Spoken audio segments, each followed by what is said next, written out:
So I was gonna make this intro gag, kind of playing on Rumble and Quake, and it's a superiority thing. But then I kind of realized the kettle of fish I was opening up with this one. So, yeah, here's both of them. Call them whatever you will, and make up your own joke. I really don't want any part of that.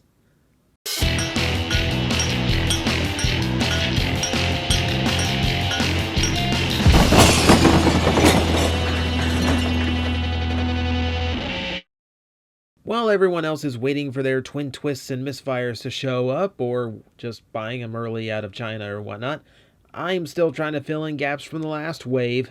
Speaking of, I just found this guy last night. Yeah, thank you, Florida Toy Distribution. So we're going to go ahead and discuss it while he's on my mind. Presenting Decepticon Quake from the Titans Return Deluxe line. Of course, he is a remold slash, I guess, a repaint, more fitting to call him technically, of Hardhead from Wave 1, which makes him a very futuristic tank. Now, the G1 toy, I have a bit of a history with that I will not be describing because it's not the greatest of histories, but it is a history nonetheless, so I was happy to see that this guy did make a return, though I was disappointed to see that his traditional Earth tank was not retained. I guess you have one tank in the line, you're just going to keep reusing it for all the tanks in the line, huh? Well, it's not a bad tank, so that's not a bad thing. Very low to the ground. I still like how low profile this thing is. Very futuristic, very much Cybertronian tank all around. And I do dig the color palette they went with here. So, of course, he is in his classic maroon and gray color scheme with some dark blue here and there just to give him a little bit more of a flash. He does look very Decepticon-y as far as this goes. Very different take than Hardhead, which is a good thing, and we'll see a little bit more of that when we get to the robot mode. I like the giant cannon for him.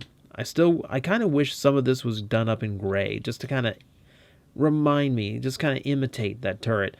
But I'll take what I can get, and what I get is this gigantic weapon that works really well and has a hinge to it so he can actually go up and down, targeting jets and whatnot. He does not rotate, but hey, we can't have everything. Still, he has fake wheels that let him roll, so there's always that.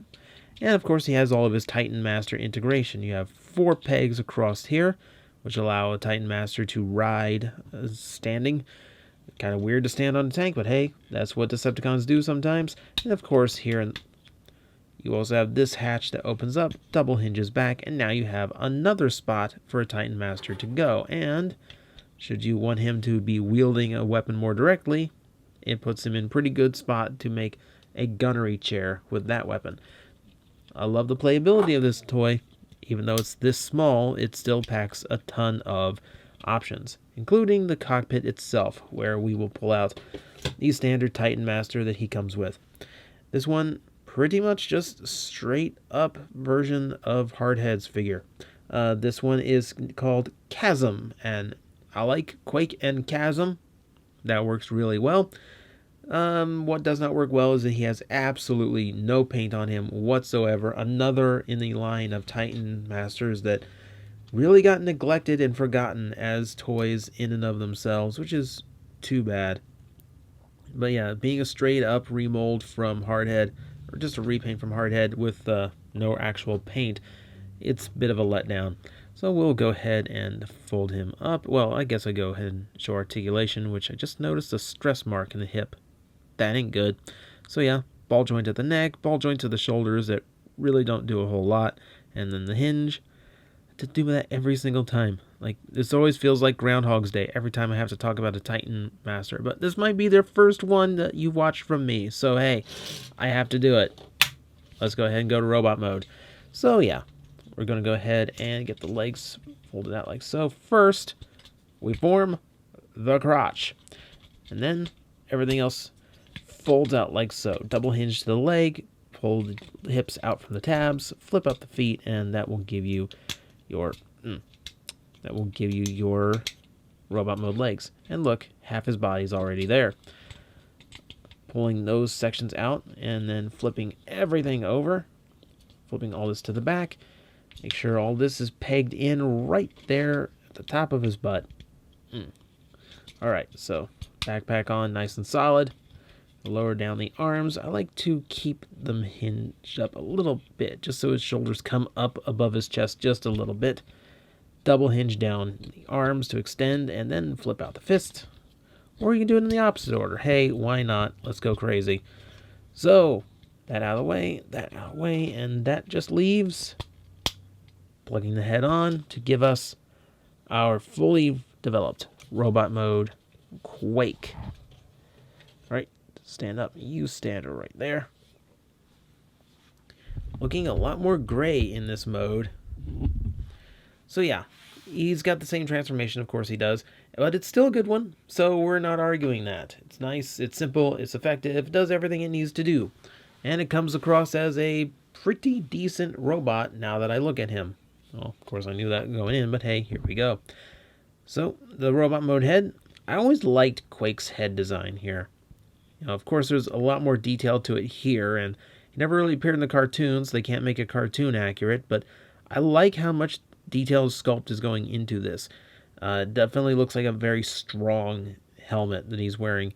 And part of that is coming from the fact that his head is a big block thanks to the Titan Master, but I do like the sculpt, I do like the details. The yellow face stands out too. That's a little bit different, and honestly in this case I think it kind of helps him, just because you do get that kind of I'm wearing a helmet soldier kind of look to it.